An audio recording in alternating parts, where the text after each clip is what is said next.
Good evening, viewing and audience. Thank you for joining us for another episode of Bilalian Voices in the tradition of Imam Deen Mohammed. Today's date is July 24th, 2025, and this is episode number 55. And today's guest is Dr. LaJoyce Brookshire. As always, we begin by greeting as we Muslims greet each other. Peace be upon you. Assalamu alaikum. Wa alaikum salam. Wa alaikum salam. Once again, we're thankful to be here on this Thursday for the 55th episode of Bilalian Voices in the tradition of Imam Deen Mohammed. I am your host, Terenzo El Amin, business owner and Imam here in Cincinnati, Ohio, joined with my co-host, Imam Hanif Abdul Wahid out of Rochester, New York. Assalamu alaikum. Before we get into our discussion with Dr. Brookshire, we'd like to share some announcements associated with the leadership of Imam Earl Abdulmalik Mohammed. On the first Sunday of each month, join us for a public address in the tradition of Imam Deen Mohammed, delivered by his successor and partner, Imam Earl Abdulmalik Mohammed. The theme for each and every first Sunday is researching our faith and supporting business life in our community. This will begin at 10 a.m. You can go to YouTube to Imam Earl Abdulmalik Mohammed's YouTube channel called EAM Speaks. First Sunday address, researching our faith and supporting business life in our community. And join us every Sunday for our Taaleem entitled Researching Islam as Faith, Knowledge, and Action in America and the Modern World. Instruction and Reasoning, Taaleem, in the WDM School of Islamic Thought and Practice, led by Imam Earl Abdulmalik Mohammed. For more information on this free public class, you can go to eamspeaks.com and hit the tab WDM School of Islamic Thought and Practice. I want to share with you a few announcements that we will have more information coming up soon. Imam Earl Abdulmalik Mohammed will be speaking in Little Rock, Arkansas on Sunday, September 14th. Little Rock, Arkansas, Sunday, September 14th. We will soon have more information for that address there in Little Rock, Arkansas. And also we'll have more information soon for our 5th annual Muslim American Leadership Day that will take place Saturday, October 25th, 2025 in Newark, New Jersey, with a major public address from Muslim American leader Imam Earl Abdulmalik Mohammed in recognition of Imam Deen Mohammed's leadership and its ongoing commitments in the time after him. For more information, you can go to MuslimAmericanMinistry.com regarding the 5th annual Muslim American Leadership Day to take place there in Newark, New Jersey. Now, what I would like to do is read the bio, brief portion of the bio, the extensive bio of Dr. LaJoyce Brookshire. Ask LaJoyce Brookshire who she is, and quickly she will tell you she's God's girl. A licensed and ordained pastor, doctor of naturopathy, master herbalist, New York Times bestselling author, podcast host of Ask the Good Doctor, and college professor at New York University Clive Davis Institute and the City University of New York City College campus, where she was named the 2023 Adjunct Faculty of the Year. As a graduate of Trinity College of Natural Health, Dr. Brookshire is a naturopath treating many nationwide how to attain, maintain, reclaim one's perfect health with everything in nature, affectionately called the Good Doctor. Brookshire teaches that you are what you eat. She held weekly classes on air as Sirius XM Urban View for 4 years with 101 live episodes on YouTube, and the show has transitioned to the podcast world. We'd like to bring before our viewing audience Dr. LaJoyce Brookshire. Hi. Assalamu alaikum. Walaikum salam. You say that so well, Dr. Brookshire. I've learned from you all. We're going to have Imam Hanif ask you our first question. Good evening, Dr. Brookshire, and welcome to Bilalian Voices. Thank you. It's our honor to have you on here tonight. You have such an extensive resume, as Imam Terenzo had just read. I guess I'm curious, and I know the listening audience is, to somewhat have you describe all of these things. I mean, there's a lot of folks that they take on some things within their career, and that's it, and that's their specialty. But it seems here, being God's girl, you've gone out into creation and made such a path and a trailblazing for yourself. Can you share with the audience all of these accomplishments, and how did you wind up choosing some of these passions? Yeah. Well, I say that you don't choose your passions choose you. And I feel most satisfied and filled with joy when I am exercising a little bit of myself, of all of my varied interests. And there's a saying that we'll have to make an account of what we did while we were here on earth when we make it to heaven. And when God asked me, what did you bring me? I'm going to say nothing, because I used everything you gave me.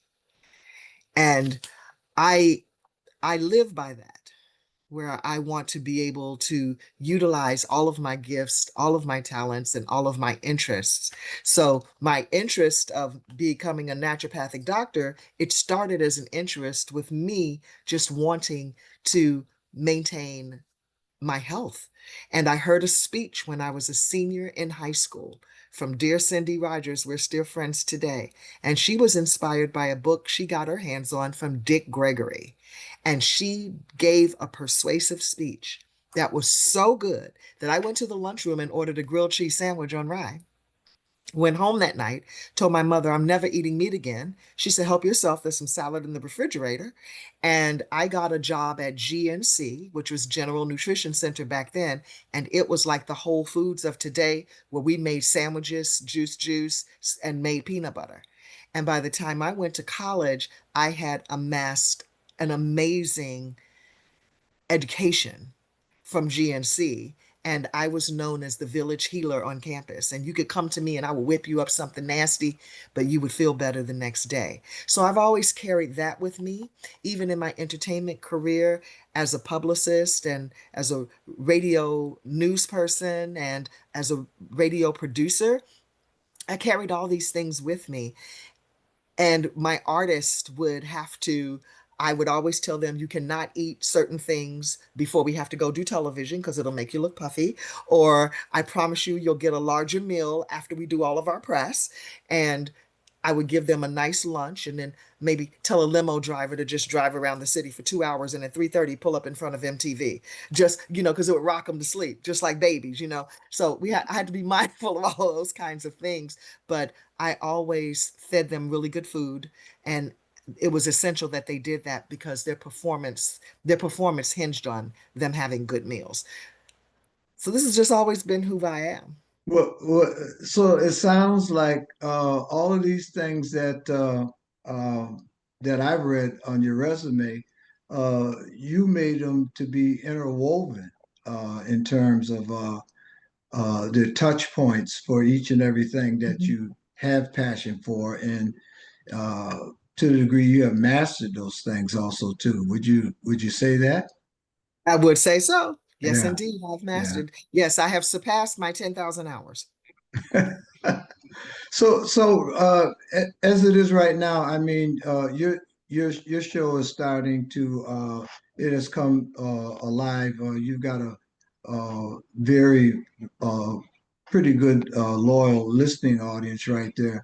Um, do you keep the demographics of the people that are listening to your show right now that are concerned about their health and stuff like that? Could you share with us who that demographic is? I sure can. And you know, it's interesting that I just received this information the other day, and I was actually shocked at the latest demographics. And it seems as if the show is, we're downloaded about 2,500 listens a week, and which is great. And Yeah. but the highest demographic is actually ages 18 to 30. I was so shocked at that. 34, 18 to 34. Whoa. That's that I was really surprised at that. And I'm thinking, does my daughter have anything to do with that? She's 23. She telling her friends. But I was really shocked to see that the 18 to 34-year-olds are really tuning in more. And then the next group, of course, is um, the 45 to 70 group.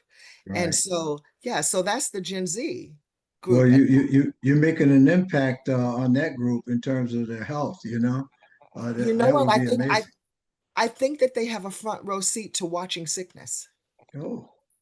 That's Mm. what I think they have. I think that they have, because these are the COVID babies. Hmm. Okay. And who more than them have seen the despair of Right. sickness in their Right. lifetime? Right. And they really have. And what has driven my concern so deeply is that I know that the world is in trouble because we watched something come across the waters called COVID that tossed this world around like a rag doll, and especially America. And we have to be prepared for the next thing. What it exposed is a very sick world, and especially a sick America, because you know it said America runs on Duncan, but because Mm. America runs on Duncan, America's sick. Mm. And we've got to reverse some things if we want to reverse our health. So I'm concerned about the fragility of the state of the health of the world. And this is how I've come to, will eventually come to talk to creating my new endeavor because of that Well, concern. yeah, there's a great gulf, as we know it, disparities in health, black and brown Mhm. folks, and I'm quite sure that uh, we've got to get more folks to tune into the good doctor. Imam Terenzo. Yes. Again, Dr. LaJoyce, it's a great honor for us to have you on our public affairs program called Bilalian Voices. So And happy to be here.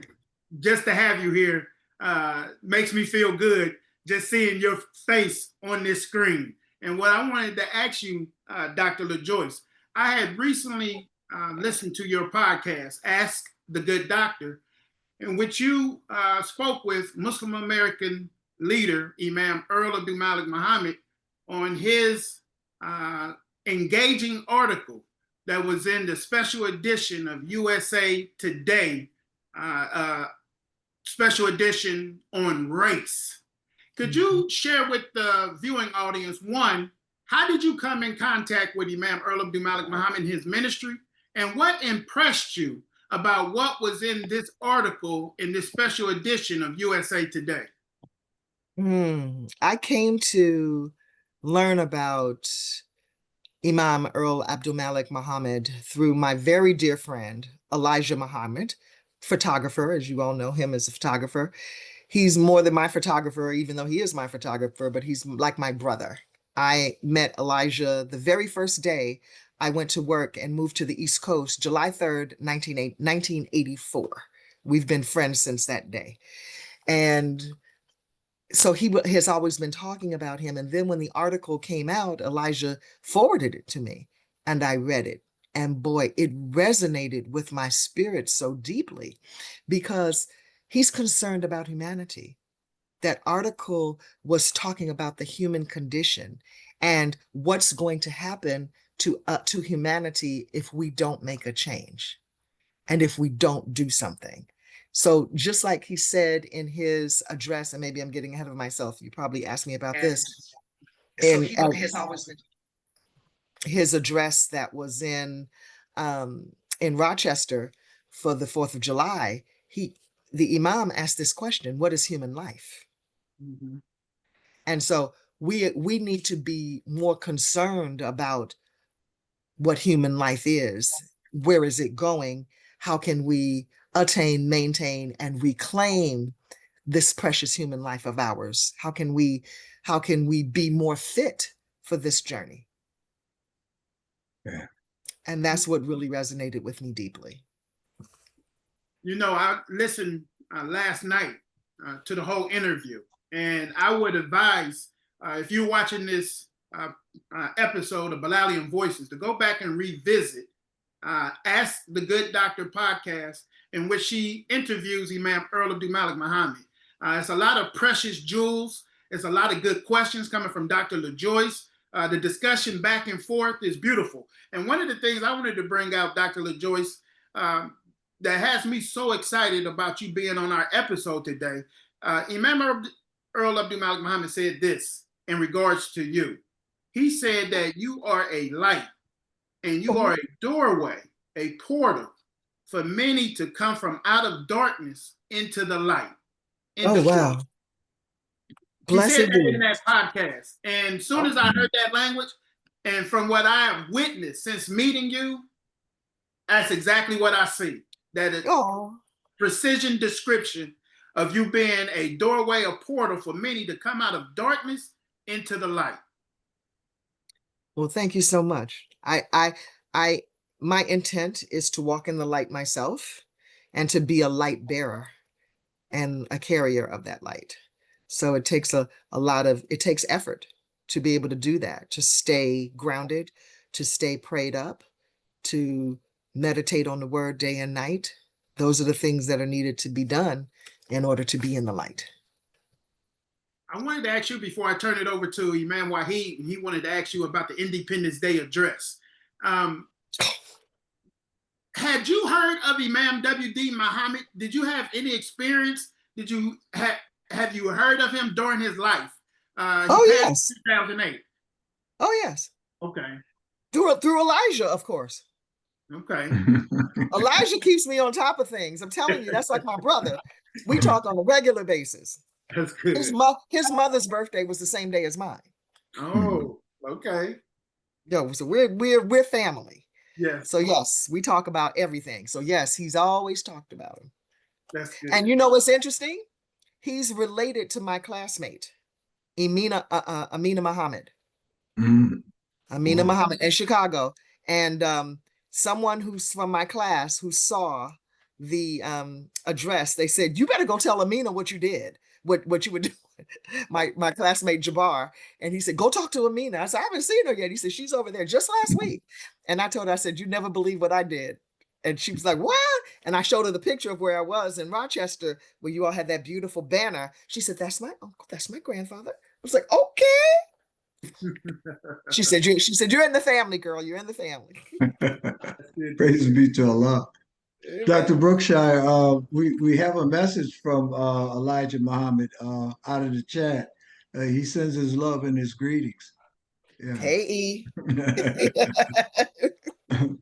Let's go back to July 5th, earlier in the month. You graced your presence to come to this city of Rochester. I don't know if that was your first time there, but it's the home of Frederick Douglass. And this was one of the most important speeches delivered by Imam Earl Abdulmalik Mohammed there. What was your impression of the city and the address that day? You came all the way up from the Poconos. You traveled pretty far to come there. We appreciate that. I did. Listen, I appreciated the invitation, because when Elijah said, this is what we're doing. We're going up there. And I said, huh, how far is that ride? And he told me, and then I Googled it right quick from my house. I said, well, from my house, it's only 4 hours. He said, we're picking you up. I said, okay. So they picked me up, he and good old Calvin. Calvin, we've been friends a long time too, even back since the 80s. All right. So we're talking, we go back. And so they picked me up and we rode on up there. It was a good day road trip. We had a ball together. But, you know, you all passed out these lovely envelopes, right? Right. So you asked me what I thought about it. Here it is. These are my notes. You got them. Okay. They look like wonderful Cliff Notes too. Yeah, these are my notes from the address that were outstanding. I thought it was, here's what impresses me most about Imam Earl Abdulmalik, that he brings home the things that resonate with me deeply on the spiritual side and the things that I say on the health side. For instance, he said the objective is to get you to act more responsibly and think more deeply. I say that all the time because every food choice you make will either help you or harm you. Right. And so I am just so grateful for his teachings because they're parallel to what is necessary to live a healthy life physically and spiritually. And that's what resonates deeply about that.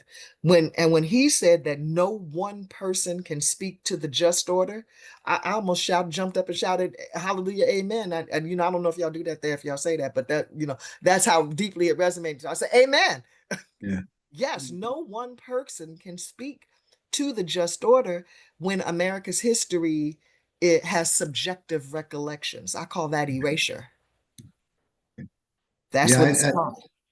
Yeah, I think that some of the impressions that I had gotten from folks that attended is that they would say, "Well, you know what? I I never quite heard it that way, you know." And the main thing that was coming to me is that people finally realized, or they're realizing that.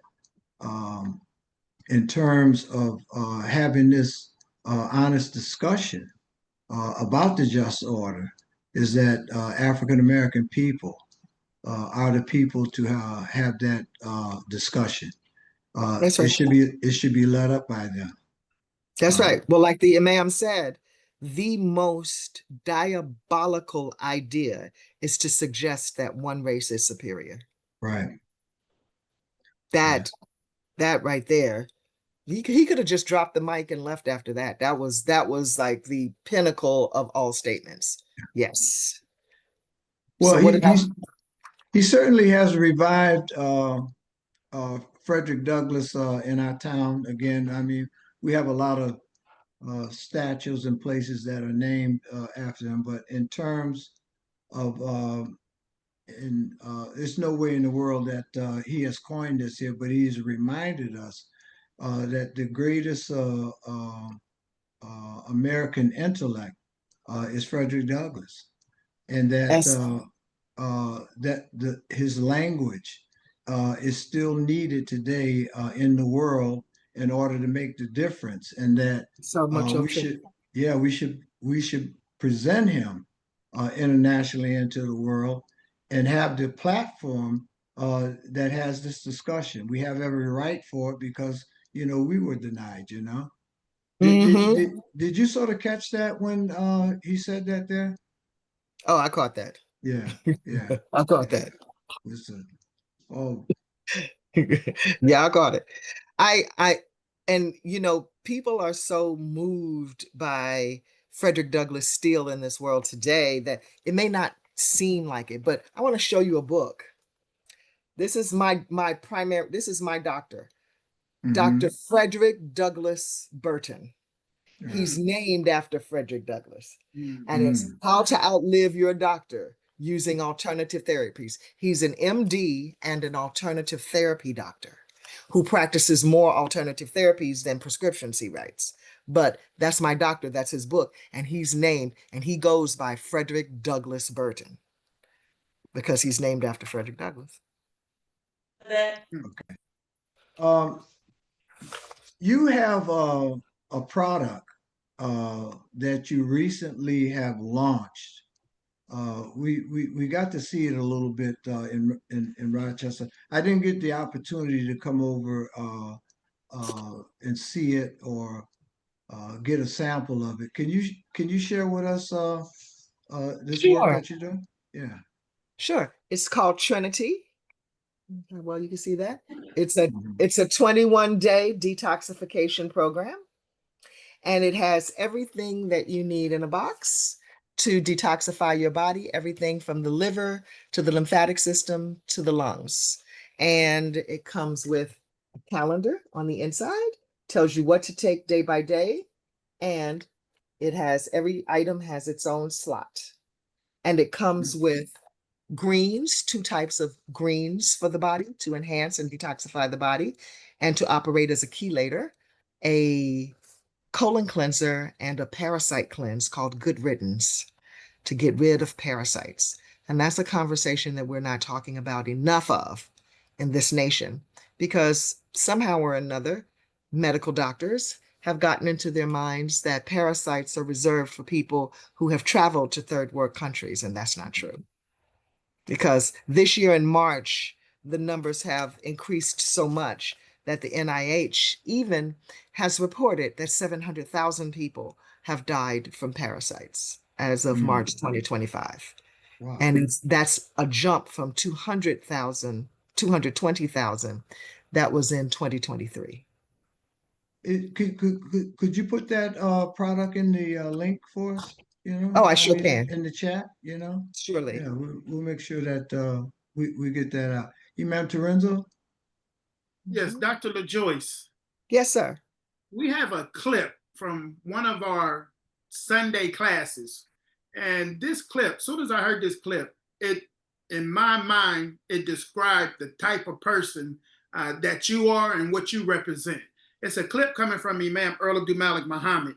And we're going to play this clip, and then we're going to discuss the clip on the other side. Okay.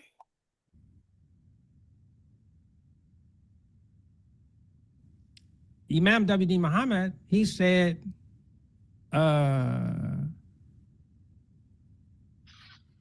have to acknowledge the man who has done more than any other person to help me get the correct picture of Islam, Muslims, and Imam W.D. Muhammad to the world, to America and to the world. He said that, okay? And he said, he looked in the soul, if you can say that, I'm saying it poetically. He looked into the soul of the African-American Muslim leaders, and he said, if you don't like it, buddy, you guys have to go home and bite your tips of your fingers off, because we got American Christians who are witnesses to it, okay? So what is he saying? He's saying that those that you would think are charged with the responsibility to uphold this vision have failed it, and that the American Christian is more in position morally to be a witness to this truth. So what is he telling us now? He's telling us that in the future, your own leadership will betray this interest. And you have to appeal to the sensitivity of the American Christian public. He was preparing us for this time. So our own leadership, they say ugly things. A betrayal, right? It's a betrayal. The Quran says, and they bite off the tips of their fingers, enraged at Prophet Muhammad's emphasis. I heard one brother say they bite off the tip of their fingers. What is the tip of your finger? It's talking about your fingernail. That's what it's talking about. That's the tip, your fingernail. You're biting off your fingernails, enraged. Indication of when people bite their fingernails, it's a nervous condition. Meaning that whatever they're looking at, they can't manage it. And so they become anxious, and their ability to not manage it properly produces in them a spirit of desperation, and they become enraged, very extreme emotion. And so they make themselves unfit for leadership.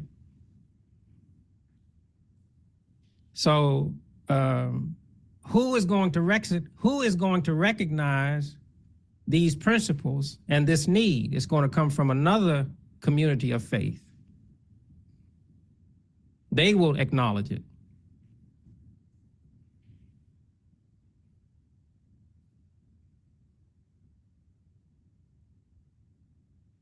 Imam W. Muhammad, he's you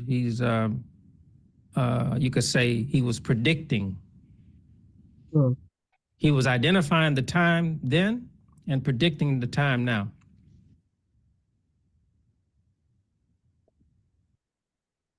When I heard that, Dr. Brookshire, and I'm thinking just in our meeting of you, being at Muslim American Leadership Day, traveling to the event there in Rochester, our Independence Day address, and you are in support of that message and the emphasis, and you identify as a Christian African American, and you see no conflict. And that's what I wanted to point out. It's so special for you to be on here, because a lot of people seem to be stuck in a mindset that we can't work together. And oh my God, we should not be thinking that small, that narrow. And so when I see you and the spirit that you have, I said, that's what Imam W.D. Muhammad was talking about when he said we have American Christians knowing who we are. And you identify clearly with the message and the emphasis and the teaching coming from Imam Earl Abdulmalik Mohammed. And that's why I wanted to really highlight you being on our program, to show that this is universal. That is so true. And you know what? What we've got to stop being is so low vibrational and segmenting out and picking out and not wanting to be with this one because of this race and not wanting to be with that one because of that religion. And when you start traveling the world, you will see how we are so much the same. And this betrayal that he speaks about, that we're facing that today, aren't we? And it's just not just in your community, it's in ours too. Mm-hmm. Because why? Because man's heart is desperately wicked, who can know it? That's why. And so the betrayal will be amongst us, but there will always be those who rise amongst us as well. And I believe that we are held to a higher standard. We hold those people to a higher standard, and we rise above those. We outnumber the people who are the betrayers, I believe. We tried to have that same demographic in Rochester to come out and listen to the lecture, and we're starting to get a real good response to that. I think what is noteworthy to all of this here is that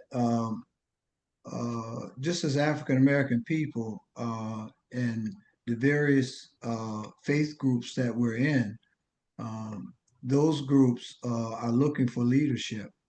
And we were told that the best of us, if you look at us all the way from the slave ship until today, the best of us was based upon that we identified leaders and had leadership.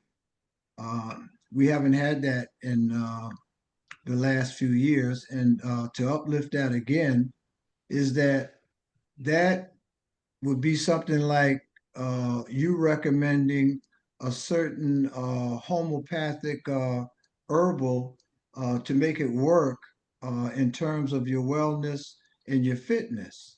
Everything needs leadership, and without it, we just don't make progress. In the last 25, 30 to 40 years, we could see that. What do you think about that, Dr. Brookshire? I want to draw something additional from the address in Rochester, where the Imam said, I'm paraphrasing, where he said that the Statue of Liberty has her hands over her eyes at what the US has become. Right. And so many people are maintaining that posture, just hands over the eyes. I personally have tapped out of the news cycle. I can't, I feel that if there's something I really need to know, somebody will tell me. Right. And, but, you know, we have to guard our eyes. We have to guard our hearts, our ear gates, our eye gates, and our heart, Right. and what we're allowed to let in. When I am cooking food, and when I'm eating, I absolutely cannot hear the news. Cannot hear the news. It does something to me. It sends something down my spine. It changes my entire countenance to the point where I literally have to ask wherever I am, can you please turn that off? Or I dismiss myself from the room. So I think that as we, in this time frame that we're in, we're all kind of standing with our hands over our eyes, peeking through, and me personally, my hands over my ears too, watching these evils. So that's what I believe. That's what I think. I got to start taking my meals like that too. I think I need to turn the stuff Turn it off off. also too. I think that is very good advice, you know. Yes. Yeah. Doesn't go doesn't help the digestion, takes away from you seeing the food and tasting it. Yes. Yes. And do you know that when you are upset emotionally, you're absolutely right. You cannot digest your food. You cannot. If you upset, and not just what you see on television, just upset, period. You should never try to eat a meal if you're upset. It does disrupt your digestion. Yeah. And if you cannot digest, you cannot eliminate. So it's very interesting correlation, but every disease has an emotional component. Right. Right. Yeah. Yes. That is very interesting. Yeah.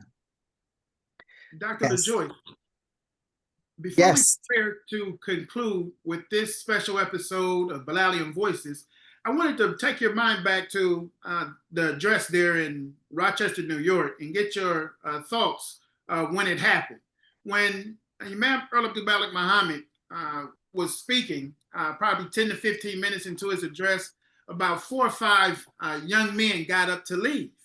And Imam Earl Abdulmalik Mohammed spoke to him and said, do not treat lightly what I've been sent here by God to do. What was your impression when that whole scenario and the men turned around and had a seat and stayed for the whole duration? And I bring it up because I think that most people haven't seen someone that was organic. That wasn't acting or anything like that. That was something that happened that I think most people wouldn't have probably said nothing as the speaker. Well, we're very much the same in that way. Well, here's the thing. You know, when you are walking in your authority and when you are right where you're supposed to be and you know it, you don't let anything come between you and that authority. So those young men getting up to walk out, unless the building was on fire or there was really a dire emergency, take your seat. This is why we already know that they only have the capacity of a mosquito. All right, because you know everything is done in 145 characters, all of these quick bites. And so when someone has an elongated thought or address or lecture, and as a professor, I see this in my students shifting in their seats. And so you have to really get them engaged. But this was a time to listen. They could have been writing, is what they could have been doing. They could have been taking some copious notes so that they can internalize that into their heart and their mind and their spirit. That's what they could have been doing. But I appreciate him so much when he called. I just wanted to, yes. We need Yes, more of sir. that, don't we, Dr. Brookshire? Huh? I said we need more of that. We need more of that continuously. We need more of that.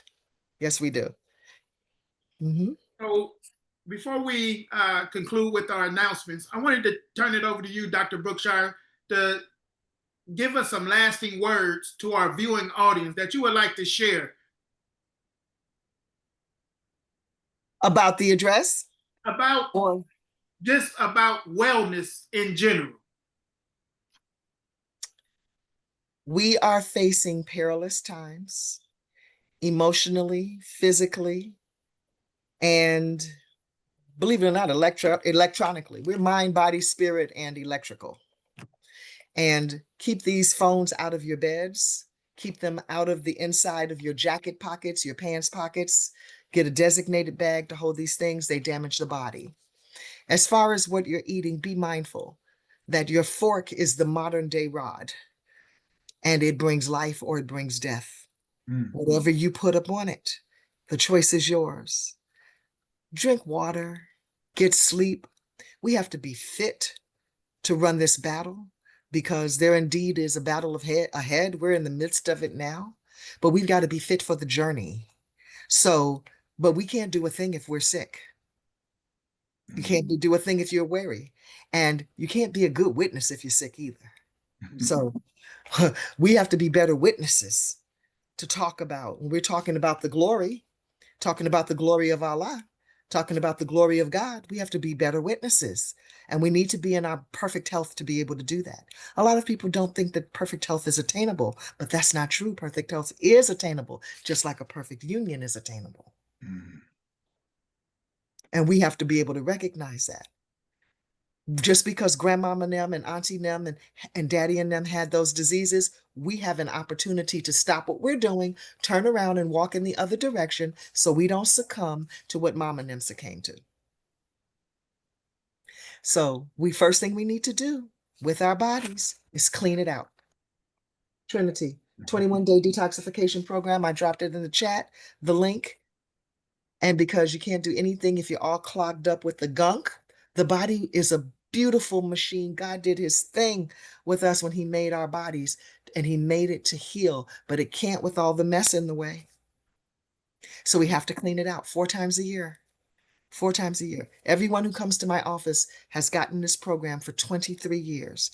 Now I have it all condensed in one box for you. And it is highly, highly, highly effective. So you recommend that that detox 4 times a year, quarterly, right? That's right. At the change of every season. Do you know why? Okay. That's when parasites are having more babies inside of us. And for the people who like to say, oh, Dr. Brookshire, all you do is talk about peeing, pooping, and parasites. Well, if you don't get rid of all 3 of those things, you're gonna die. Plain and simple. So we have to pee and we have to poop. We have to get rid of the parasites. And if we don't, we will die. So the parasites we have to go after them. We have to say good riddance to them. We have to say bye-bye, because they cause problems that we're not even sure about. I hear surgeons all of the time speak about how they go in a person's body to remove a tumor, and when they touch the tumor to remove it, it moves, because it's a sac of parasites and not a tumor. But it shows up as one on ultrasounds and MRIs. That's what it looks like. So we have to go after them, and that's why it's good to go after it at the change of season. We're coming up again, September 21st is when the seasons will change. Yeah.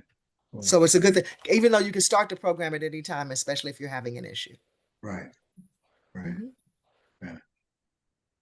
Well, I think many of us are going to take you up on that, Very good. to follow up on that.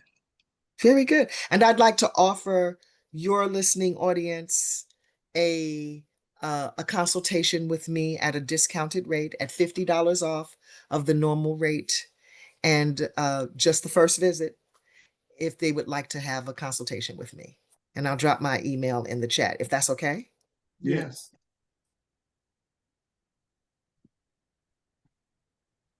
And you have to say that you were here, and not for your whole family, just you. Thank you, Dr. LaJoyce Brookshire. Ask the Good Doctor.